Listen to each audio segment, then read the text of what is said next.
بسم الله والصلاة والسلام عليك يا رسول الله. اللهم ارحم أبي واغفر له واجعله من أهل الجنة يا رب. اللهم ارزق أبي الفردوس الأعلى في الجنة يا رب. اللهم اجعل قبر أبي روضة من رياض الجنة يا رب، ولا تجعله حفرة من حفر النار. اليوم حبيت نشارك معكم وصفة تاع الخرشف صوص بيضة، يجي روعة بزاف بنين. قبل ما نبدا لكم في الوصفه نقول لكم حبيباتي ما تنساوش ديروا لي جيم لا فيديو، تبارطاجيوه مع صحاباتكم وحباباتكم. ونبداو بسم الله على بركه الله في المكونات وطريقه التحضير. في كوكوط حطيت ملعقه نتاع المارغرين وشويه نتاع الزيت، ودرت حبه بصل كبيره ربيتها، انا درتها في الاشواط نتوما كيما حبيتو. وحطوا القطعه تاعكم تاع الدجاج ولا تاع اللحم كما تحبوا، يعني كل واحد باه يحب يطيب. يعني الخرشف ثاني باللحم يجي بزاف بزاف بنين. بالنسبه للتوابل حطيت الملح، فلفل اسود وشويه تاع الكركم. هذا ما كان نقليوها مليح مليح، وكما دايما نقول لكم باش تجيكم الماكله بنينه قليوها مليح، خليوها تدي الوقت مليح في التقليه.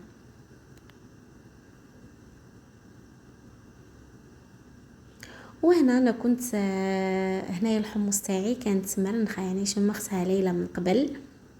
انا نحب الخرشف بالحمص نموت عليه لازم لي نحطه.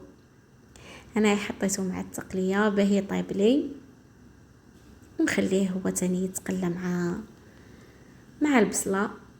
كاين اللي حتى يمرقوا باش يحطوا الحمص، انا يرجع لكم الاختيار. وحبيت نهضر لكم على الخرشف. قشرته قصيته ودرت له القارص مليح مليح باه يقعد لي بيض، اللون تاعو بيض. وانا نطيبه من قبل في لاكوكوط 80%، دائما نطيبه ونحيلو هذاك الماء. هنايا شوفوا راني مرقت، من مرقش بزاف على حساب الكونتيتي اللي عندكم نتاع الخرشف، ما نمرقوش بزاف هكا. ومن بعد نقفل. كما قلت لكم الخرشف تاعي كنت طيبته 80%. نتوما الا كان حبيتو ترميوه طول في لاصوص وطيبوه يرجع لكم الاختيار. انا ما نحبوش هكاك صراحه، انا نطيبو 80% ومن بعد باش نولي نحطوه في لاصوص. وشوفوا كيفاش يحافظ لي على اللون. ثم المهم كي تقشروه ديروا له القارص مليح مليح.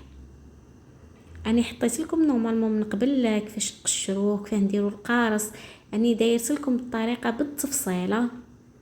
هنا جيت نحيت الدجاج، كان الدجاج طابق وتعرفوا الدجاج يطيب ليه وليت حطيت هذاك الخرشف اللي كان طيب كما قلت لكم 80%. اللي ما طيبوش تحطوه كي تمرق بعد تحط الخرشف نتاعها، ومن الاحسن تقفلوا لا كوكوط عليه باه يطيب لكم ليه. انا هنا كان طايب، غطيته نورمال وخليته حتى تجمر لي مليح. وهذا هو الخرشف في شكله النهائي. جا بزاف بنين، انا نموت على هذو الاطباق، نموت عليهم بس خرشف كلش نموت على هاد الاطباق، خاصه تاع الخضر.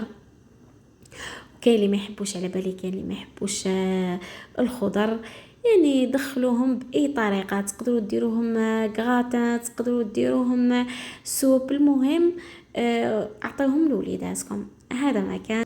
ودرك وصلنا الى نهايه الفيديو. نتمنى ان الوصفه تاع اليوم تكون نالت الاعجاب نتاعكم، وما بقى لي غير نقول لكم مع السلامه في امان الله.